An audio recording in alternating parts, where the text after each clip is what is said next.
12 जनवरी 2018 को प्रीतम अपने भाई जितेंद्र से मिलने के लिए फ्लैट पर पहुंचा। जितेंद्र मान नोएडा में स्थित एवीजे हाइट सोसाइटी की 6ठी मंजिल के एक फ्लैट में रहता था। दरअसल ये फ्लैट उसकी बुआ के लड़के यानी फूफेरे भाई प्रीतम का ही था, इसलिए इस फ्लैट की एक चाबी प्रीतम के पास रहती थी और दूसरी जितेंद्र के पास रहती थी। जैसे ही प्रीतम ने अपने पास वाली चाबी से फ्लैट का मेन दरवाजा खोला तो उसे कमरे के अंदर का दरवाजा भी खुला हुआ दिखाई दिया, क्योंकि दरवाजे में से लॉबी साफ दिखाई दे रही थी। उसने देखा कि बेड का गद्दा नीचे फर्श पर बाइसा हुआ है और कोई कंबल ओढ़ सो रहा है। फ्लैट के अंदर जाते ही उसे थोड़ी दुर्गंध आती महसूस हुई तो वह घबरा गया और भागता हुआ सीधा लॉबी में पहुंचा। वहां पहुंचकर उसने जितेंद्र को आवाज लगाई। उसने सोचा कि शायद कंबल में वही सोया होगा, लेकिन आवाज लगाने पर भी जितेंद्र ने कोई जवाब नहीं दिया तो प्रीतम ने उसके ऊपर से कंबल हटा दिया।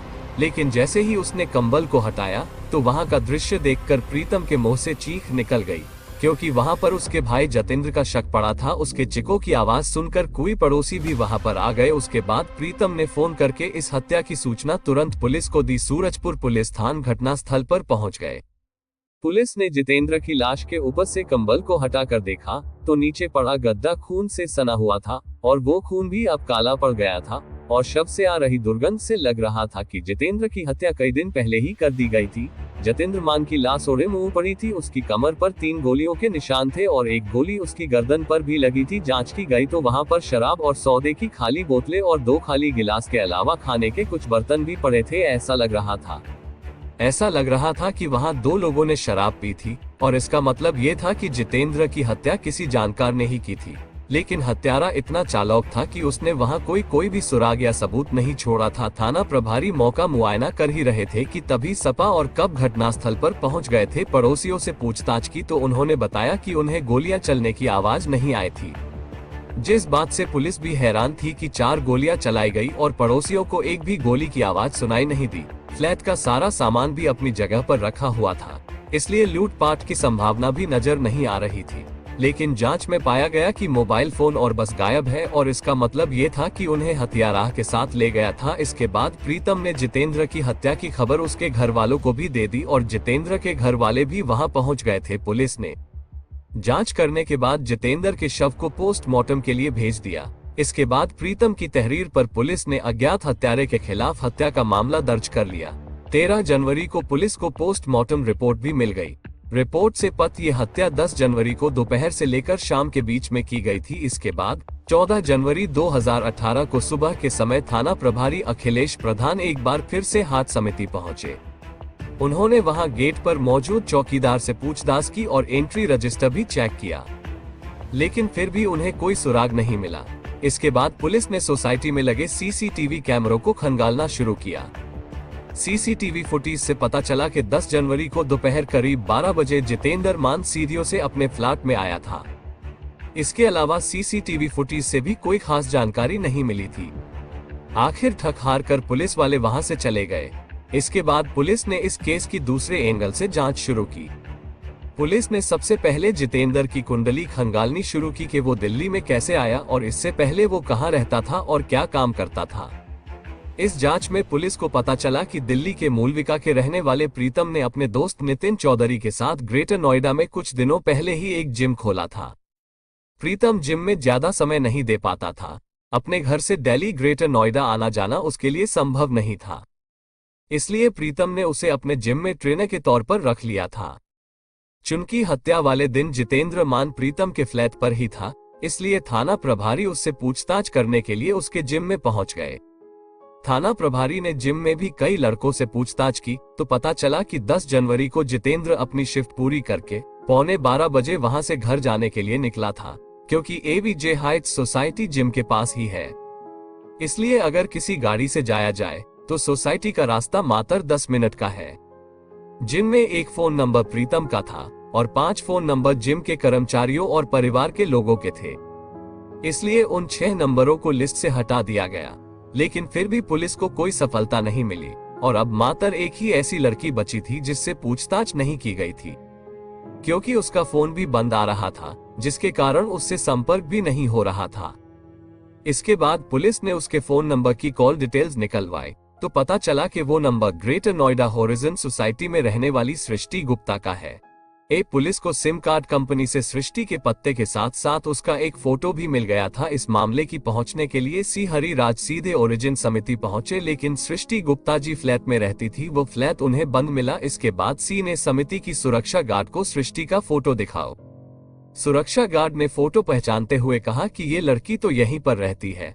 उन्होंने बताया कि सृष्टि एक स्टूडेंट है और वो फ्लैट में अकेली ही रहती है। गार्ड ने ये भी बताया कि उसके यहाँ एक मेड भी काम करने आती है, लेकिन कुछ दिनों से सृष्टि फ्लैट में नहीं है, इसलिए मेड भी कम पर नहीं आ रही है। सी हरिराज ने गार्ड को अपना फोन नंबर देते हुए कहा कि जब भी सृष्टि सोसाइटी में आए तो वह तुरंत फोन करके उन्हें सूचना दे। और फिर एक दिन ऐसा ही हरिराज को होराइजन समिति सुरक्षा गार्ड ने फोन करके सूचना दी कि सृष्टि अपने फ्लैट में आ गई है। सूचना मिलते ही एसआई हरिराज, महिला कांस्टेबल मोनिका और रक्षा को अपने साथ लेकर सृष्टि के फ्लैट पर पहुंच गए। इसके बाद पूछताछ के लिए पुलिस सृष्टि थाना प्रभारी अखिलेश प्रधान ने सृष्टि से पूछा कि क्या वह जितेंद्र को जानती है। सृष्टि ने कहा कि हाँ, वह पहले जितेंद्र की जिम में एक्सरसाइज करने जाती थी, इसलिए वह जितेंद्र माँ को अच्छी तरह से जानती है। थाना प्रभारी ने उससे पूछा कि आप कब से कब तक जितेंद्र के जिम में जाती रही हो। सृष्टि ने बताया कि वो मार्च महीने से लेकर सितंबर 2017 तक जिम जाती रही। पुलिस वालों ने उससे पूछा कि क्या जिम छोड़ने के बाद आपकी जितेंद्र से कभी फोन पर कोई बात हुई। सृष्टि ने बताया कि नहीं, जिम छोड़ने के बाद मेरी जितेंद्र से कभी कोई बात नहीं हुई। थाना प्रभारी ने उसके फोन नंबर की कॉल डिटेल्स उसके सामने रखते हुए कहा, आप झूठ बोल रही हैं, क्योंकि जितेंद्र से तो तुम्हारी हर रोज बात होती थी। थाना प्रभारी के इस सवाल का सृष्टि ने कोई जवाब नहीं दिया और उसने अपनी नजरें झुका ली। इसके बाद थाना प्रभारी ने उससे पूछा कि ये बताओ कि 10 जनवरी को दोपहर 12 बजे से लेकर शाम के 5 बजे तक तुम कहाँ थी। कुछ देर सोचने के बाद सृष्टि गुप्ता ने बताया कि 10 जनवरी की दोपहर को मैं अपना कैमरा ठीक करने के लिए दुर्गापुरी चौक गई थी। फिर पूछा गया कि उसके बाद तुम कहाँ गई। सृष्टि ने कहा कि उसके बाद में दिल्ली सामान लेने जीआईपी मॉल गई थी और वहां से लौटते हुए मुझे शाम हो गई थी। सृष्टि ने पुलिस से कहा कि आप चाहें तो इस बारे में मॉल में जाकर दुकानदार से भी इस बात की पुष्टि कर सकते हैं। इस पूछताछ के दौरान पुलिस ने सृष्टि से घर और परिवार के बारे में भी जानकारी हासिल कर ली थी। उसने बताया कि वो उत्तर प्रदेश के जिला बुलंदशहर की खुर्जा की रहने वाली है और उसके पिता की खुर्जा में मोबाइल एक्सेसरीज की दुकान है। सृष्टि से पूछताछ के बाद थाना प्रभारी ने उसे कुछ जरूरी हिदायत देकर छोड़ दिया, लेकिन साथ ही उन्होंने कांस्टेबल राजेश को सृष्टि की निगरानी पर लगा दिया।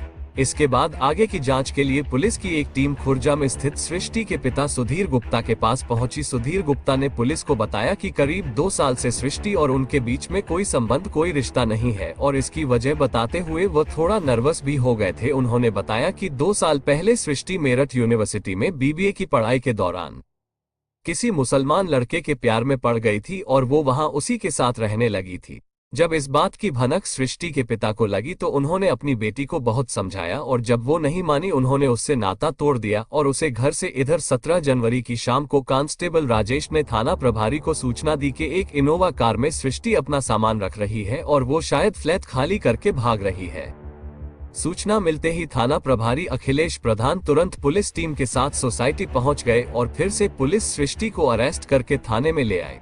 इस बार पुलिस ने उससे कड़ाई से पूछताछ की तो सृष्टि ने अपना धर्म स्वीकार करते हुए बताया कि उसने ही जितेंद्र मां की गोली मारकर हत्या की थी, लेकिन इस हत्या के पीछे की उसने जो कहानी सुनाई वह बेबी ब्लैकमेलिंग और प्रेम संबंधों की एक खौफनाक कहानी। दरअसल 24 वर्षीय सृष्टि गुप्ता जब मेरठ में बीबीए की पढ़ाई कर रही थी तभी उसने अपना खर्च चलाने के लिए नोएडा में स्थित एक कंपनी में जॉब करनी शुरू कर दी।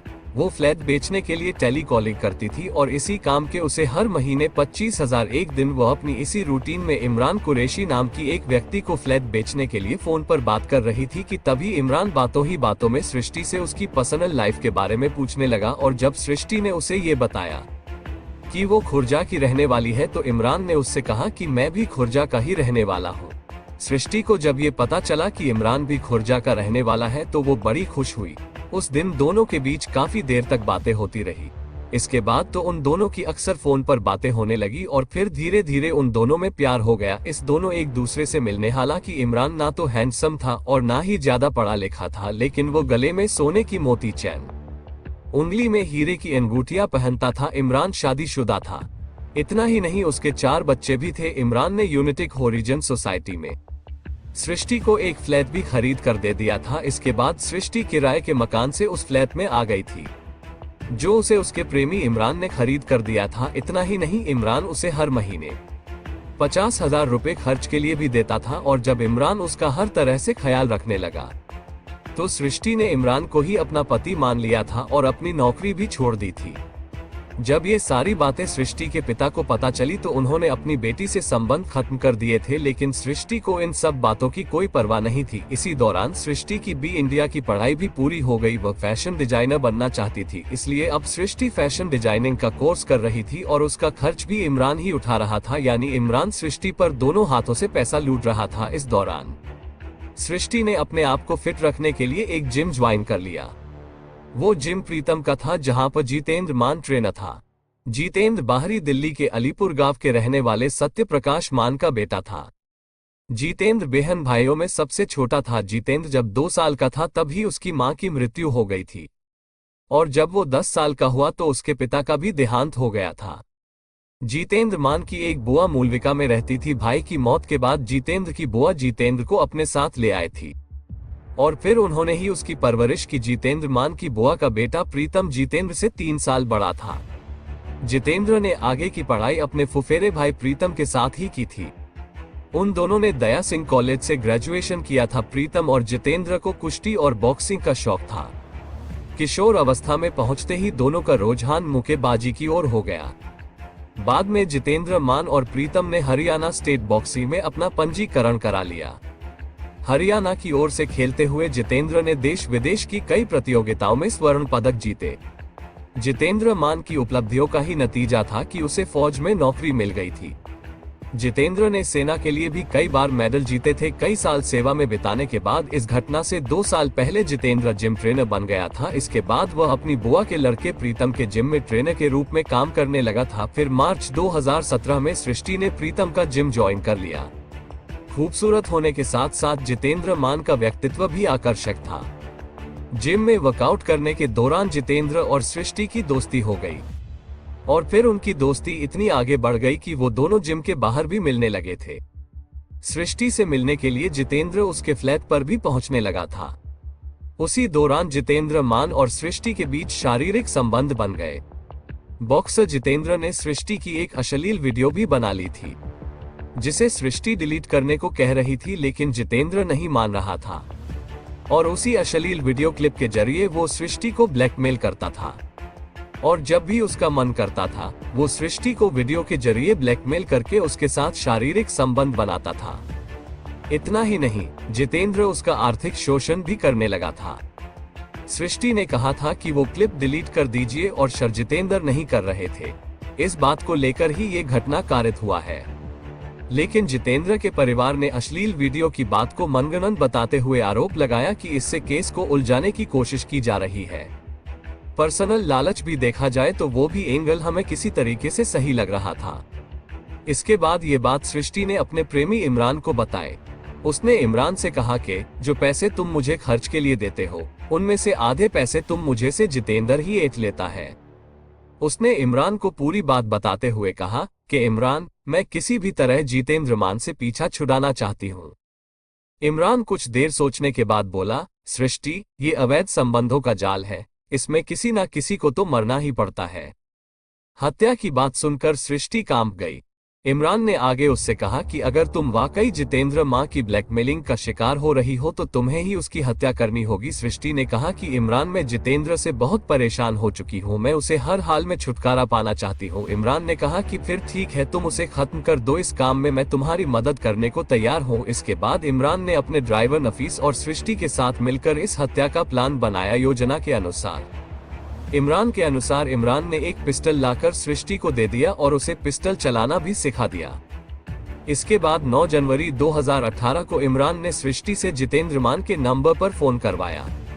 सृष्टि ने जितेंद्र से प्यार भरी बातें करते हुए कहा कि मान, कल मैं बिल्कुल फ्री हूँ, इसलिए मैं सोच रही हूँ कि कल तुम्हारे साथ कुछ एंजॉय किया जाए। सृष्टि ने कहा कि मैं चाहती हूँ कि कल मैं तुम्हारे फ्लैट पर आ जाऊँ, वहीं बैठकर हम लोग वोडका पिएंगे। इस पर जितेंद्र मान ने कहा कि ठीक है, तुम आ जाना, मैं तुम्हारा इंतजार करूंगा। जितेंद्र वहां अपने भाई प्रीतम के अवज्ञाहाट समिति में स्थित फ्लैट में रहता था और फिर 10 जनवरी 2018 को प्लान के तहत इमरान का ड्राइवर नफीस सृष्टि की लोकेशन गाजियाबाद में पाई जाए। इमरान खुद खुर्जा में ही रहा। 10 जनवरी को ही दोपहर करीब 12:30 बजे के समय सृष्टि ऑटो से जितेंद्र मान के फ्लैट पर पहुंच गई। वहां पर जितेंद्र उसका पहले से ही इंतजार कर रहा था। इसके बाद उन दोनों ने वहां बैठकर शराब पीना भी साथ में ही खाया और फिर मां ने अपनी हसरतें भी पूरी कर ली। इसके बाद सृष्टि ने जितेंद्र से अपना अश्लील वीडियो क्लिप डिलीट करने को कहा, लेकिन जितेंद्र अनसुना करते हुए मुंह के बल गद्दे पर लेट गया। सृष्टि समझ गई थी कि मान वीडियो डिलीट नहीं करेगा। तभी अचानक सृष्टि ने अपने बैग से पिस्टल निकालकर जितेंद्र को ताबड़तोड़ 4 गोलियां मार दी और कुछ ही पलों में जितेंद्र की मौत हो गई। इसके सृष्टि ने मां के शब्द के ऊपर कंबल डाल दिया। सृष्टि अपने साथ एक जोड़ी कपड़े भी लेकर आई थी, क्योंकि पहने हुए कपड़ों पर खून लग गया था, इसलिए बाथरूम में जाकर उसने अपने कपड़े बदले। फिर फ्लैट को बाहर से बंद करके चाबी पर्स में डाली और चेहरे पर स्कार्फ बांधकर वो सोसाइटी से बाहर निकलाए। फिर वहां से वो डीएलएफ मॉल पहुंची। वहां पर इनोवा कार में इमरान और उसका ड्राइवर नफीस उसका इंतजार कर रहे थे। सृष्टि से पूछताछ करने के बाद पुलिस ने उसके प्रेमी इमरान और उसके ड्राइवर नफीस को भी गिरफ्तार कर लिया। इसके बाद आरोपियों की निशानी पर पुलिस ने हत्या में प्रयोग किया गया पिस्टल, 5 मोबाइल फोन, मां के फ्लैट की चाबी और सृष्टि के खून से सने कपड़े भी बरामद कर लिए थे। लेकिन जितेंद्र का मोबाइल फोन बरामद नहीं हो सका था, क्योंकि सृष्टि ने जितेंद्र का फोन हत्या के बाद रास्ते में ही तोड़कर फेंक दिया था।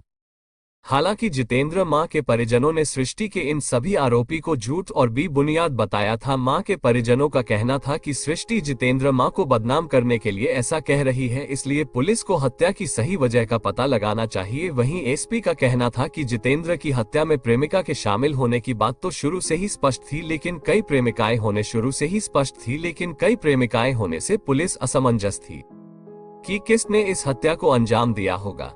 पुलिस ने सभी प्रेमिकाओं के फोटो हासिल कर छानबीन करके हत्या आरोपी लड़की को, इसके अलावा 2 और अन्य आरोपी इमरान और नफीस को भी अरेस्ट कर लिया था। इसके बाद इमरान और नफीस से भी थोड़ी पूछताछ की गई और फिर उन तीनों आरोपियों को कोर्ट में पेश किया गया, जहां से उन्हें जेल भेज दिया गया। दोस्तों, इस घटना को सुनाने का उद्देश्य किसी का दिल दुखाना नहीं है, किसी को परेशान करना नहीं, बल्कि आपको जागरूक करना है, आपको सचेत करना है। दोस्तों, इस पूरी घटना के बारे में आपकी क्या राय है, कमेंट बॉक्स में जरूर बताएं। और अगर हमारी मेहनत पसंद आई हो तो इस वीडियो को लाइक करते हुए शेयर भी करें। अगर आपने अब तक चैनल को सब्सक्राइब नहीं किया है तो हमारे चैनल क्राइम की कहानियां को सब्सक्राइब कर लो। धन्यवाद।